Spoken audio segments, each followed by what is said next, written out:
or good morning to everyone, wherever you're at, what time of the day you're watching us. We're glad to have you here. This is a new podcast for us. It's called Speaking by Faith. My name is Alex Dickerson, and the other fellow on the screen is Stephen Higley. I'm from Quitman, Mississippi. He is from Stafford, Texas. I almost forgot. Um, both members of the Church of Christ. A little background on myself. I'm just uh, I'm just an ordinary member of the church. There's nothing special about me. About 2 or 3 years ago, I guess I asked to start preaching some, and then now it's coming to a monthly thing or whenever I'm needed. Uh, I guess I never thought I had a position, but after kind of talking to other people's, everybody wants to, so you're kind of like an associate preacher, and that's what I guess I am, whatever you want to call me. But that's just a little bit about me. I am married and I have 8 children, 4 boys and 4 girls. Uh, anyway, but I'll let Stephen introduce himself.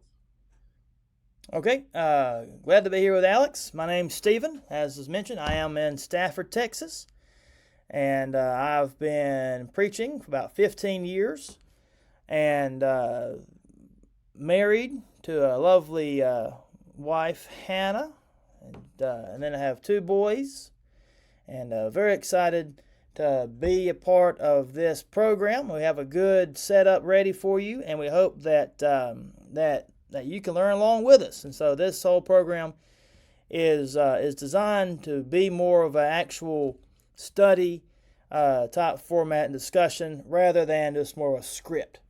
As you listen to what we're talking about, feel free to add a comment or ask a question. You can email a question to us. We can do that too, and we can always try to figure out a way to answer that whenever we get. We are starting to go through the Gospel according to John, and as one man put it, this book is dealing with the deity of Jesus. One man put it that this is taught that by this book you're going into the very holy of holies of the gospel of the life of Jesus, because of this book emphasizing his divinity. And so I'm going to go ahead though, and I'm going to turn it back over to Alex, and he can tell us a little bit more about John, who this guy is, why this is important for us, and then I'll add in a few things as well. So I'll turn it back over to Alex. Go ahead. A little bit about the book. I do. Obviously, it was written by John. Um, he was loved by Jesus, and I was telling Stephen before we started recording, I kind of picked up a new commentary and reading on it, and I really liked the quote at the beginning he had. He said, "The gospel according to John has been described as a pool in which a child can wade and an elephant can swim." And after studying this book and kind of getting into it, it really is. I mean, you can really just kind of stay on the surface and the shallow end, or it's deep enough you can go down and swim and get really deep into Scripture. Um, it is not the same as Matthew, Mark, and Luke. It is different. John starts it out showing Jesus is deity from the beginning, and the other three, the synoptic gospels, they start at his birth and then go on to show that he is deity. Whereas John does the direct opposite. He goes to show that he is deity, and then really, I think he kind of shows how he's a God man or man God, however how you want to pronounce it or say it, either which one first. A God man. Um, I really enjoyed it, and you learn about reactions of the people that do believe, and then you also see the reactions of the ones that disbelieve in the book of John. Also, I think it's a very good book to study and to start out. Um, I think last we had talked before that he John did have a business, right? He was a business. I think him and Peter was together, right? James, his brother. James. Yeah. That's right, his brother. Yeah. With his daddy Zebedee. Yes. Yeah. They had a good business. They was wealthy. They owned land, but a very prominent Jew in that time. You got anything you'd like to add there? Sure. Well, John. John is a guy that I believe we see a lot of maturity, kind of a transformation of sorts between where he was to where he is when he's writing the gospel, even inside of the book itself. Now, he was one of the 12. There were 12 apostles, and if you draw three rings, in the last four, and you read these in Matthew 4 and Luke 4 and other verses, that they get closer together, and the ones that are always in the middle, the prominent three that always are there, are Peter, Andrew, James, and John. But in particular, Peter, James, and John are always seen with Jesus at very pivotal moments. They're with Jesus when he's in the Garden of Gethsemane. They're with Jesus when he's when he's there praying, and he comes back and forth 3 times and sees them, and they go with him to the Mount of Transfiguration in 17. They're there, and so they're there for all of these really climactic times in the Gospels. They're there for witnesses and these kind of things, and Peter mentions it in his epistle in 1st and 2nd Peter 1 there, but John and Peter to me really went through a transformation because both individuals start out being quite human. They really start out being quite boisterous personalities, quite go get 'em, take no prisoners type thing. And in fact, if you look at Matthew 20 to 28, there is a discussion about John, and it comes from, depending on who you look at, because some would say that James and John put the mama up to it. Some would say that they did it and she kind of followed suit. But the discussion is that the apostles were just told that the greatest is the one that's going to be the least. And then in Matthew 20, we see there's kind of a break. And then Salome, which is the wife of Zebedee, the mother of James and John, comes in, and she goes on behalf of her boys, in that verse anyways, with a request, can you please put my sons on the right hand and on the left hand of you, Jesus, inside your kingdom. Now, in Matthew 20, though, that was a question. We know that was... It angered the apostles because, he just told you who's the greatest is the least, and now you're going to go behind our backs and do it again and try to get this prominent position. And it's interesting here that, both of these individuals, though, this is not this is not a mischaracterization of these guys, because both these guys from Mark 4 were called the sons of thunder, the sons of rage, or what is also translated as the Aramaic word Boanerges. And this whole thing, I believe, kind of fits into their personality from that phrase that Christ called them there. And when you look at like Mark 4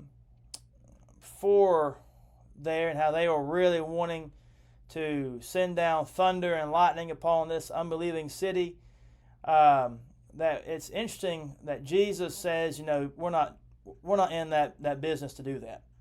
We're not going to do that.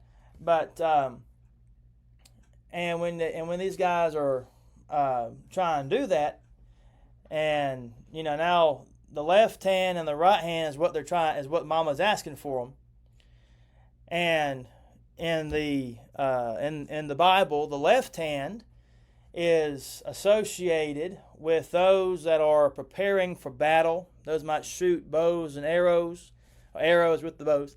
If you shoot your bow, you're kind of in a bad problem. But shooting the arrow with the bow, you'd be good. And but the Benjamites, actually in 1 Chronicles 12 verse 2, were known to shoot arrows and to sling stones with the right and the left hand, which was very atypical for this time frame. The left hand, and to certain Jews like the Benjamites, was a weapon. Okay, it wasn't just your right; it's also your left. And so, I think that when you look at this left hand and right hand deal, that the left hand, from a Jewish standpoint, if you think about the Benjamites, was the left hand of battle, and the right hand was right hand of authority.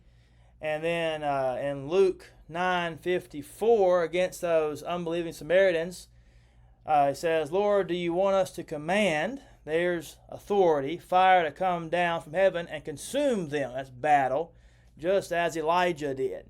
And that was their request. And so there was quite a transformation from James and John at this request of the mom in Matthew 20 now, that they're going to kind of carry on in this mentality that we're going to be here for a very physical, literal kingdom. We're going to be the authority and the executioner of this kingdom. And so you see that transformation happen, though, because at the cross, it was John that Christ entrusted his mother to. It was at the tomb where Peter and John ran to the tomb and saw it was empty. And you see John all the way through, beginning to really, I believe, kind of come to his own as a Christian. And then the other moniker that we know him as is the Apostle of Love, which is way different than him being a son of thunder. And so there is a massive transformation only Christ could do in this man's life. And you see him kind of smattered through the book of Acts and other occasions there. But it's just an interesting side note there about John. But that's all I've got. Do you have anything else you want to add to it? Well, after reading through this commentary, and we talked before, you had mentioned the statements in the book, the I am statements.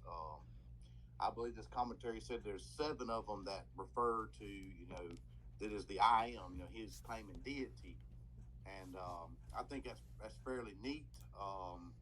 I've also thought about trying to do a sermon on that, entitled, the great I am, and just stay in the book of John and just go through it and showing where the deity of Jesus, because there's some that, in the world today, they try to claim that Jesus was not God. He was just a man. Well, if you believe the Bible, what is he referring to here? He is claiming deity in these statements. Anyways, I think that's a little bit something else, side thing there in the book of John, all the I am statements. There's a good bit of them. And there are 7 miracles as well. And what do you reckon? Now, this is just, I don't know if it's off topic. Why do you think it's 7? 7 I am statements, 7 miracles. I think I just done a few lessons in Revelation and, symbolism. What's the number 7? Usually what does it symbolize? Perfection, right? So I don't know. I don't know if that's why there was only 7 or don't. Well, that's the common belief about that, about why there's only 7. Really? Okay, I didn't know. I really thought about that. I think it was last week or this weekend. I really thought. I said, I wonder if that's why it's just 7 of these. I mean, it's just completeness, Right. But is that what people say? I mean, yeah, that's the common consensus, and why there's 7. It's all about the completion, the perfection, the perfect mission, that kind of thing. Well, see, I'm kind of proud of myself. I kind of thought of that on my own there. Yeah, there you go. Yeah, that's the joy of a good Bible study, is you can use a lot of common sense and find the right answer. That's right. Another thing I would like to tell the listeners, as we go through this, I'm no schooled. I have not been to preaching school or anything of the such. No college for none of this. I'm really kind of self-taught. I listen to a lot of other preachers and teachers, but anyways. Sometimes just use common sense when you're reading the Bible. Just use common sense. Don't try to twist it to something that you've been told by others. But as we do these podcasts, just we'll try to keep it simple. I try to keep it simple most times, but you study and just study what it says. Just read it, take it for what it says, and use common sense. I'm glad you said that, because I think a lot of people try to put too much thought into some things, and just read the text for what it says, and add 1 + 1, you're gonna get 2. Anyway. Yeah. Great points all the way around. All right.